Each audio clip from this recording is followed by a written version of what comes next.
कौन जीत रहा यूपी? सबसे सटीक एग्जिट पोल 7 मार्च शाम 6 बजे से लगातार सिर्फ यूपी तक पर। नमस्कार, आप देख रहे हैं बिहार तक। मैं हूं आपके साथ सुकन्या सिंह।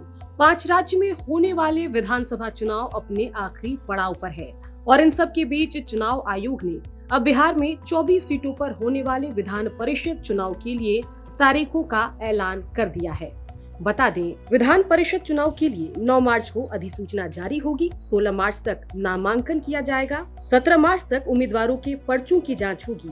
21 मार्च तक नाम वापसी का समय निर्धारित किया गया है और इसके बाद 4 अप्रैल को सुबह 8 से शाम 4 बजे तक मतदान होंगे और उसके ठीक 3 बाद वोटों की गिनती होगी और उसके बाद 24 विधान परिषद के सीटों के परिणाम की घोषणा भी हो जाएगी। बता दें कि विधान परिषद चुनाव को लेकर बिहार में सियासत तेज है। एक ओर तो महागठबंधन विधान परिषद चुनाव से पहले फिर एक बार टूटकर बिखर गया। एक और महागठबंधन में सिर्फ आरजेडी और लेफ्ट बचे हैं, वहीं कांग्रेस अलग थलग पड़ गई है।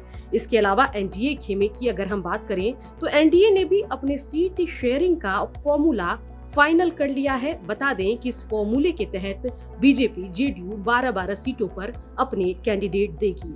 इसके अलावा वीआईपी पार्टी के मुकेश सहनी भी लगातार दावा कर रहे हैं कि वो 24 सीटों पर अपने कैंडिडेट देंगे, तो उनकी भी प्रतिष्ठा और दावों के दम को खंगाला जाएगा परिणाम आने के बाद।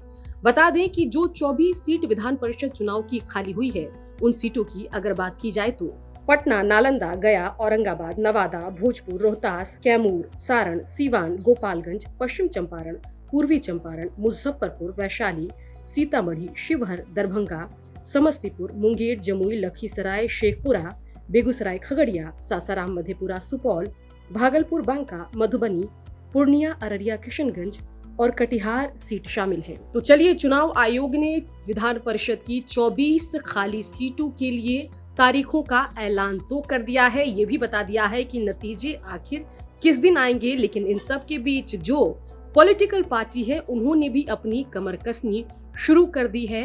बता दें कि विधान परिषद चुनाव में कोई भी पार्टी अपने प्रत्यक्ष उम्मीदवार नहीं उतारती। पार्टियों के अप्रत्यक्ष उम्मीदवार होते हैं, पार्टी उनको सिंबल नहीं देती और ऐसे में सिर्फ नामों की घोषणा पार्टी के तौर पर की जाती है, जिसके बाद कैंडिडेट पर अप्रत्यक्ष रूप से मुहर लग जाती है कि आखिर वो किस पार्टी का कैंडिडेट है।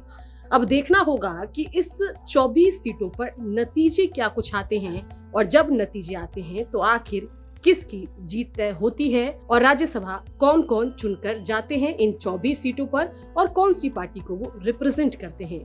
बिहार की खबरों पर नजरें हमारी टिकी है। बिहार की खबरों के लिए आप देखते रहिए बिहार तक।